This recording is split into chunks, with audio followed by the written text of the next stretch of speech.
Okay, so this is our first online version of lectures. Hopefully it goes okay. It's probably going to be a little bit quiet.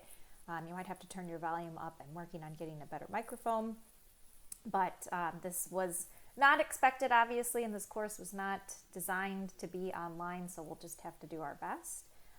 So we are picking up where we left off before spring break. We are still on the East African coast, as you can see from the title.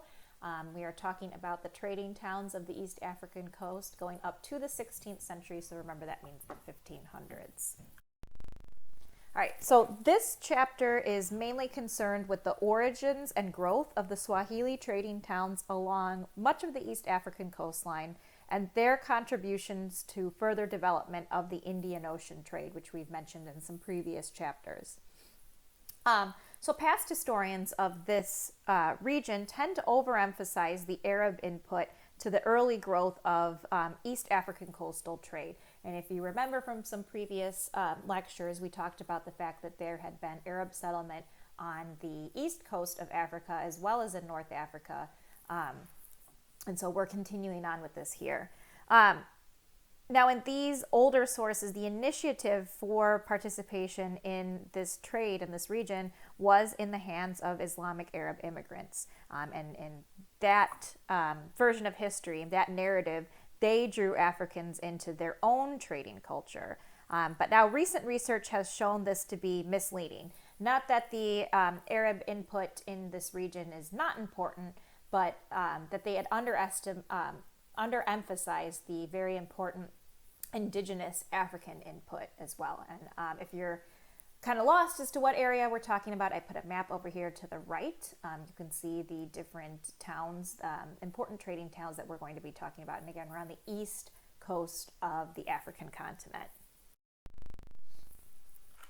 So the East African coast was known, we're going back in time, to the Greek and Roman traders of the early centuries of the Common Era. They called it Azania. And so again, it was known, and it was known to be an important source of trade, and particularly in ivory, rhinoceros horn, tortoiseshell, and coconut oil. And this was exchanged for iron weapons, tools, and cotton cloth. So the participation in trade had been long established prior to the time period that we're focusing on today. The people of Azania, we know, we're experienced fishermen living on the coast. That just makes sense. And the Greeks really don't say a whole lot about the people in particular. The only thing they say particularly about them is that they were dark-skinned and tall, and that's about it. We know that there were a few Arab traders later on in history that did settle and intermarried with the indigenous people there. And again, this shows that they were settling into already established communities. So again, the earlier narrative was that the Arab traders were coming in and establishing these towns, but if they're coming in and they're intermarrying, they're obviously intermarrying into a society that already exists. So going up to about going into the early centuries CE, the Indian Ocean trade was given a boost by the spread of Islam. This is going back, we've talked about this before. Remember that Islam spread out throughout the Middle East in the 7th to 8th centuries. And also this is because of the shift of the Islamic capital to Baghdad in 750. And this brings the Persian Gulf, which you can see over there on the map to the right, more firmly into the Indian Ocean trading network. And there was a continuous flood of Shiite refugees from South Arabia settling around the northern half of the East African coastline. And again, they intermarried, and they continued to improve trading relations between the East African coast and the rest of the Muslim world. So again, it's not that the Arab settlement into the east coast of Africa, which again, if you're confused at what we're talking about, go ahead and take a look at the map over there to the right. When they're coming over from the southern part of like Saudi Arabia and modern day Yemen, they're intermarrying into existing populations, but that connection is fully bringing them into this very advanced Persian Gulf and Indian Ocean trading network. So you can see it's pretty widespread. It's going out throughout the Middle East, into India, going all the way into Southeast Asia. And all they are trading all these very profitable items, which we're going to talk about here in a second. By the 9th century, there were a number of well-established market towns along the coast taking advantage of trade. Again, that's pretty much the name of the game in our study of pre-colonial African history, is the control of trade and participation in different trade routes, whether it's the trans-Saharan trade, which we talked about a couple weeks ago, or it's this Indian Ocean trading network. Trade is very important and very profitable at this time. Most are situated on offshore islands. Again, just they're more conveniently placed to participate in trade because of that. They are importers of manufactured goods and luxury, and in exchange for these imported goods, their main commodity in this area is going to be ivory. It was in high demand, particularly in China. And again, if you go back to that map that was up on the previous slide, you can see how widespread these trading networks were. It was used in China for ceremonial chairs for the nobility. The reason why they used ivory from Africa is because the African elephant, because there's elephants in India as well, but the African elephant in particular, the tusks are larger and softer than the Indian elephant tusk, and they're more suitable for carving into those ceremonial chairs that were used in imperial China. And so very sadly for the elephants, they were hunted for their tusks to be traded along this trade route. But there were other things as well, different perfumes and captives, of course, being traded as slaves. Another unfortunate aspect of all these trading routes are going to be the exportation of slaves. So the growth of these trading towns, we're going to refer them a lot as Swahili trading towns. That's referring to the language group that they belong to. That's spoken prevalently along the East African coast and also some parts of the interior. In fact, today it is the official language of modern-day Tanzania. Swahili is actually originally an Arabic word. Sahel means the coast, so Swahili literally means people of the coast. And Swahili is a combination of the Bantu language with some Arabic words added, which makes sense when you think about the influences of this region, which we just spoke of. So between the 10th and 14th century, Swahili denoted a distinctive coastal society. It was Islamic in religion and culture, but primarily African in language and personnel. So again, getting those influences of those Arabic migrants who, again, they're coming in and they are intermarrying with the local population. So that's where that Islamic and Arabic influence is coming from. It was urban. There was a coastal trading culture and economy. Again, trading is very important. It's pretty much the main reason why these towns are there. From 970 to 1050, there was a period of very prosperous and renewed growth for East African trading towns. And this coincided with the rising demand for African ivory and gold in Byzantine Europe and Fatimid Egypt. And there are signs of growing prosperity in this region, at least among the ruling classes. Unfortunately, as is the case for much of history, we don't always hear a lot about what the lives of the average everyday person was like, but for the wealthy, things seem to be going very well at this point. So things continue along, and there's continued growth from 1050 to 1200. We see even further Muslim immigration from the Persian Gulf and Oman. And there's pressure from the newcomers. They're leading a number of northern Swahili Muslims, and they are moving south. They're settling on the various islands south of this region. You can look over there on the map to talk about the regions that we're talking about. Kilwa is going to be the most important. That's the southernmost one you see on the map in red there. And again, they're settling in existing trading towns and setting up new dynasties which rule these islands for generations. And the leading members of these ruling families will claim ancestry to these original immigrants from the Persian Gulf.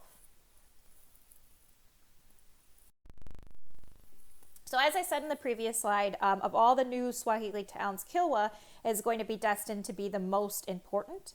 Until this point, the gold trade was largely organized by the Muslim merchants of Mogadishu and the northernmost Swahili town, which was founded about 10,000 CE. Kilwa is going to be the most southerly point, which again, you can go back and look at the map on the previous slide. to which overseas merchants could sail in one season. It was ideally placed to control the southern trade. And again, pretty much every major city that we've talked about or civilization that we've talked about, it's been all about controlling of trade and that being their major source of wealth. By 1200 at the latest, Kilwa was broken, had broken away and broken from the hold of Mogadishu and established control of overseas trade in gold from South Africa. So for about the next 200 years, it's going to remain one of the most important and perhaps the wealthiest of all the Swahili trading towns that we will be talking about. There would be about 40 small towns in this area of East Africa. Again, many are small, consisting mainly of a few stone houses, a mosque, a Muslim ruling family, and a predominantly non-Muslim subject population. So not unlike a lot of the areas that we are talking about in West Africa as well. There were some larger towns. They were built almost entirely of coral stone, which showed signs of great wealth. Stone being, of course, a more costly and labor-intensive building material. The ruling classes of these regions were very wealthy. They tended to own large estates. And again, similar to the regions of West Africa and North Africa that we were talking about, the Sultan would charge export duties of up to 50% on all goods coming through the towns. And so this being the source of wealth, again, not unlike a lot of the other civilizations we've been talking about. Merchants are also able to grow wealthy. Below the merchants and kind of the social hierarchy, if we're thinking about the triangle with the ruling class at the top, merchants would come right underneath. Then we have the bulk of the townspeople: Muslim craftsmen, artisans, clerks, minor court officials, and captains of the coastal ships. And again, this is going to be a distinctly African population with no claim to Arab or Persian ancestry for the vast majority of people. The traditional African villages would be on the adjacent mainland, and they would house most of the non-Muslim farmers and fishers. And there would be definitely an interchange between those living on the mainland and those living on the island. Those living on the islands participating mainly in trade, those living on the mainland participating in farming and in fishing. The relations between the coastal people and the mainland people really varied considerably. It was in the best interest of both to maintain good relations. The people of the interior supplied the Swahili trading islands with goods that they needed to trade. And at times, however, relations were not so good.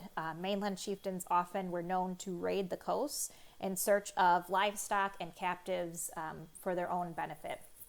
But again, they each provided something of value to the other, so it was in their best interest to maintain healthy relationships. It just didn't always happen that way.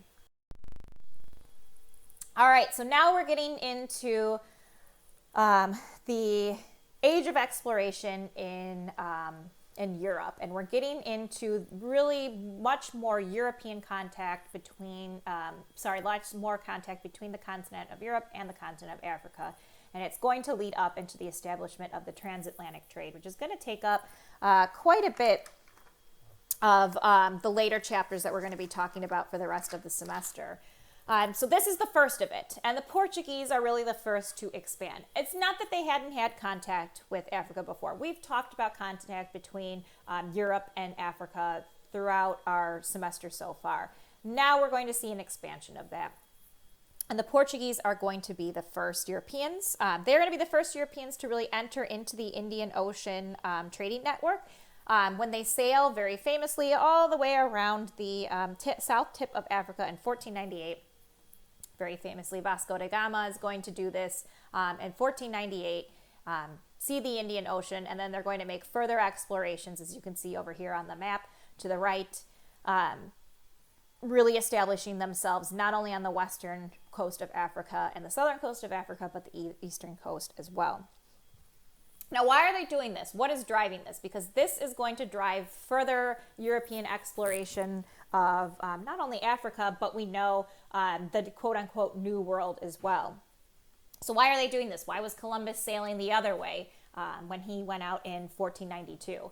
Well, they're hoping to bypass their Muslim rivals in North Africa and the Eastern Mediterranean. The Muslims in this region had pretty well taken over the overland routes, trade routes in that region, in the Middle East and in the eastern part of the Mediterranean Ocean. So they're hoping to find a way around it, and the way around it is by sea. And so this sparks this age of exploration, if you kind of remember back to the last world history class you might have taken. And so what they're hoping to do is to seize from Muslim control the wealthy trade in spices, perfumes, silks, and other luxuries from India. So that's their goal. So when the Portuguese enter into this part of the world, they see the wealth of the Swahili towns and the extent of trade that they have in the Indian Ocean. It's obviously exactly what they want, all they hope for and more, and they want to seize control of these trade routes. So what tactic did they use? Well, their tactic was that they would sail into these towns with their heavily armed ships. They'd go into the harbors of the most important towns. And they would demand that the ruler become a Portuguese subject and pay a heavy annual tribute to the King of Portugal. So essentially doing what the rulers of these towns were already doing. They're hoping to take advantage of these trade routes and get tribute in exchange.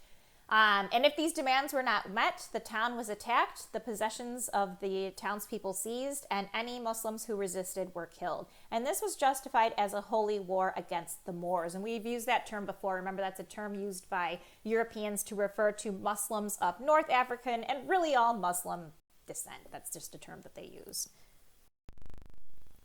So when they were able to take over these towns, they would erect stone fortresses to provide them with a firm base on the African coast. As you can see over there, the picture to the right is one of their biggest and most formidable forts. There was resistance that did continue in the north, and they realized that to dominate the trade of the West Indian Ocean, they need to control the northern cities. And so that is what they are going to do, firmly establishing their control in East Africa for about the next 100 years. So going ahead to Madagascar, also over here on the eastern side of Africa, but of course it's a very large island, as you can see in that map over there to the right. If you didn't know, it's in red. That's Madagascar. So this was an island off the coast of Africa, and it was really uninhabited for a long, long time until the early centuries of the Common Era. And it was actually first settled by people of Austronesian origin. So that's people of the Malaysian, Indonesian, Australian, and Polynesian group, if you're wondering what in the world that means. So that group is going to come in from the east, and you're also going to get Bantu-speaking people of East Africa coming in from the west. And they arrive actually at approximately the same time in the early centuries of the Common Era. Most early settlements are going to be confined to the coastal lowlands around the coast of that island. The Austronesians are going to bring in the cultivation of rice and actually bananas for the first time. If you're wondering where that's been in our talk of all the different crops of Africa, and now this is where bananas come into play. And of course, they're going to be very important participants in the Indian Ocean trade network. They are brought into the Swahili trading network.